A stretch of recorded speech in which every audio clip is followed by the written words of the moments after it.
भक्ति महासागर चैनल को सब्सक्राइब करें और बेल आइकॉन दबाएं। एक व्यक्ति के 4 बेटे थे।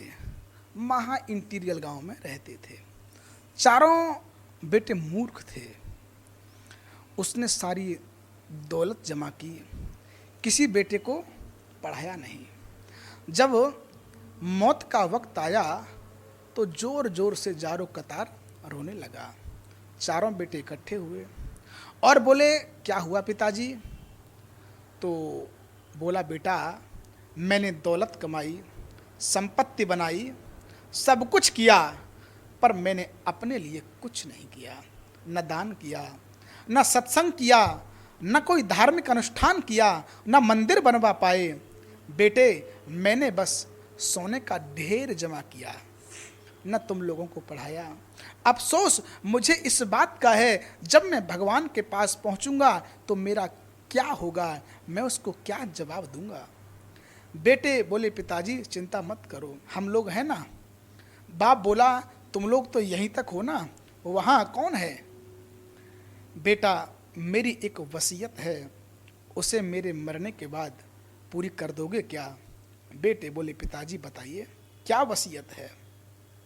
बाप बोला, बेटा जब मैं मर जाऊं तो किसी योग्य ब्राह्मण को बुलाकर भागवत का मूल पारायण करा देना और भगवान से प्रार्थना कर देना, दुआ कर देना। शायद भगवान मुझ पर अनुग्रह करके, मुझ पर कृपा करके मेरे गुनाहों को माफ़ कर दे।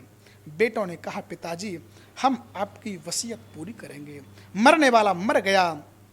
सारे रिश्तेदार आए, जमा हुए, अंतिम संस्कार करके बेटे लोग घर आए। रात्रि में चारों बेटे इकट्ठे हुए। छोटा बेटा बोला कि भाई किस प्रकार पिताजी की वसीयत हम लोग पूरी करेंगे। बड़ा बेटा बोला, सुनो पिताजी मर गए, तुम टेंशन ना लो, अब वो खुद अपना समझते रहेंगे। यही दुनिया का खेला है। जैसे ही आंख बंद हो, जब तक आंख खुली है तब तक सब है, आंख बंद होते ही सब खत्म। बड़ा भाई बोला, पिता मर गए, वो समझते रहेंगे, अब हम कहाँ ढूंढने जाएंगे भागवत का विद्वान जो कि भागवत का पारायण कर दे। छोटा बेटा बोला, ना, जहाँ से मिलेगा हम लेकर आएंगे, अपने पिता की वसीयत को हम पूरी करेंगे। अब छोटा बेटा चला गया किसी दूसरे इंटीरियल गांव में।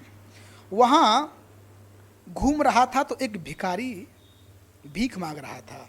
उसने बोला, बाबा ठहरो, एक सवाल बताओ, आपकी नज़र में कोई यहाँ पर विद्वान भागवत का पारायण करने वाला ब्राह्मण है क्या? भिखारी बोला, बेटा क्या बात है? लड़का बोला, मेरे पिताजी मरते समय एक वसीयत किए थे कि मेरे मरने के बाद किसी विद्वान ब्राह्मण के द्वारा भागवत का पारायण करा देना, इसलिए हम निकले हैं ढूंढने के लिए। भिखारी बोला, तुम्हारा घर कहाँ है? तो उसने अपने गांव का नाम बता दिया। भिखारी बोला, तुम्हारे गांव में भागवत पढ़ने वाला कोई योग्य ब्राह्मण नहीं मिला? बोला, अगर मिलता तो इतनी दूर इस गांव में क्यों आता? भिखारी सोचा, बड़ा अच्छा मौका है, जब वहाँ कोई है ही नहीं तो हम ही क्यों नहीं बन जाते। भिखारी बोला, पैसा कितना दोगे? पैसा? तो लड़का बोला, दौलत बहुत है, 1000 रुपये दूंगा। तो भिखारी बोला, बेटा सुनो, तुम्हारी परेशानी दूर हो गई, मैं पक्का योग्य भागवत का विद्वान हूँ। और था वो पक्का मूर्ख, लेके खुशी खुशी अपने घर आ गया, खाना पीना खिलाया और बोला कि बेटा पढ़ें? तो लड़का बोला, यहाँ नहीं, शमशान में बैठ के पढ़ो ताकि हमारे पिताजी भी सुन सकें। गया, पढ़ा लिखा तो था नहीं, किताब खोला और पढ़ने लगा। हे राम मैं तो कुछ जानता नहीं, हे राम मैं तो कुछ जानता नहीं, राम मैं तो कुछ जानता नहीं, राम मैं तो कुछ जानता नहीं, राम मैं तो कुछ जानता नहीं। बेटा बोला, पंडित जी तो बड़े भारी विद्वान हैं, फटफट सब पढ़ते चले जा रहे हैं। तो दूसरा बेटा बोला कि ये छोटा भाई जब ब्राह्मण ला सकता है तो हम क्यों नहीं ला सकते। वो भी दूर गांव में गया और वो भी एक पक्के मूर्ख को पकड़ कर ले आया, घर में खाना पीना खिलाया, बोला बेटा पढ़ें। बोला यहाँ मत पढ़िए, मेरे छोटे भाई के पंडित जी शमशान में पढ़ रहे हैं, आप उनके बगल में बैठकर पढ़िएगा। ये सुनकर वो घबराया, बोला अरे बाप, कोई और भी ब्राह्मण वहाँ बैठा है क्या। बोला अच्छा ठीक है, हमको 2000 रुपये मिलेगा ना। बोला हाँ हाँ मिलेगा।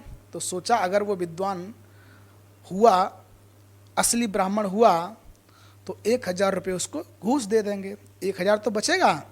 जब ये पहुंचा शमशान में तो देखा जो पढ़ रहा था कि लंबा कुर्ता, बड़ी बड़ी दाढ़ी, पटका डाले हुए, वो समझा ये तो असली पंडित आ गया।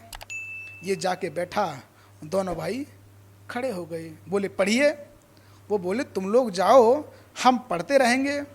ये बोले नहीं नहीं, सामने में पढ़ो। पहले वाला बोला कौन असली है कौन नकली है ये फैसला तो बाद में हम लोग कर लेंगे। ये पढ़ना शुरू किए। पहला वाला पढ़ रहा है, हे राम मैं तो कुछ जानता नहीं, हे राम मैं तो कुछ जानता नहीं, हे राम मैं तो कुछ जानता नहीं। दूसरा वाला समझ गया ये तो पक्का मूर्ख है, वो भी पढ़ना प्रारंभ कर दिया। जैसन तू वैसन में, जैसन तू वैसन में, जैसन तू वैसन में, जैसन तू वैसन में। तीसरा भाई बोला ये दोनों भाई लेकर आए, हम भी लाएंगे, वो भी गया। चौथा भाई भी गया, वो भी एक पक्के मूर्ख को ले आया। चौथा भाई भी गया, वो भी एक पक्के मूर्ख जाहिल को ले आया। कोने में चारों पंडित जी आप बैठ जाइए, 2 पंडित जी मेरे पिताजी के पैर को और 2 पंडित जी मेरे पिताजी के हाथ को पकड़ करके सीधा डायरेक्ट स्वर्ग में पहुंचा दीजिए। तो किसी ने पूछा अच्छा ये बताओ स्वर्ग पहुंचने में कितना दिन लगेगा भाई। एक आदमी बोला स्वर्ग बहुत दूर है, नज़दीक नहीं ना है, कम से कम 2 महीना लगेगा। बेटा बोला 2 महीना लग गया, 2 महीना लगे या 4, पर पिताजी को स्वर्ग के बाहर मत छोड़ना, सीधा स्वर्ग में घुसा देना।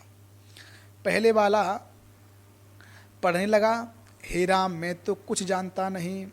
दूसरा वाला बोला जैसन तू वैसन में, जैसन तू वैसन में। तीसरा वाला समझ गया ये दोनों पक्के मूर्ख हैं, ये भी पढ़ना शुरू कर दिया। ये अंधेर नगरी कब तक चलेगी, ये अंधेर नगरी कब तक चलेगी, कब तक चलेगी, कब तक चलेगी, कब तक चलेगी। तो ये चौथा समझ गया ये तीनों पक्के मूर्ख हैं, तो वो ही पढ़ने लगा, जब तक चले चलने दो, जब तक चले चलने दो, जब तक चले चलने दो, चलने दो चलने दो, जब तक चले चलने दो।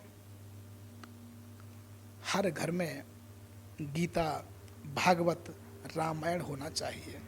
अरे आत्म कल्याण करने वाला कोई तो होना चाहिए, कम से कम अपने बच्चों को गीता तो पढ़ाओ, रामायण तो पढ़ाओ, सनातन संस्कृति का बोध तो कराओ, क्योंकि संस्कृत से संस्कार आते हैं, ताकि जब मर जाओ तो भगवान का नाम लेकर प्रार्थना तो कर सकें।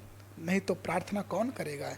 भीख मांगने वाला भिखारी वो लाया सबको भागवत का मूल पारायण कराने के लिए, लेकिन गलत पढ़ रहा है कि सही, ये कोई समझ रहा है।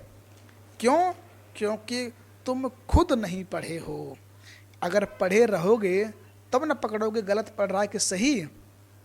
इसीलिए शास्त्र का अध्ययन, संस्कृत का ज्ञान और पढ़ना लिखना अत्यंत आवश्यक है, ताकि अपना आत्म कल्याण कर सकें, जीते जी यहाँ भी धन कमा सकें, सुखी से जीवन यापन कर सकें और मरने के बाद भी हम अपना कल्याण कर सकें।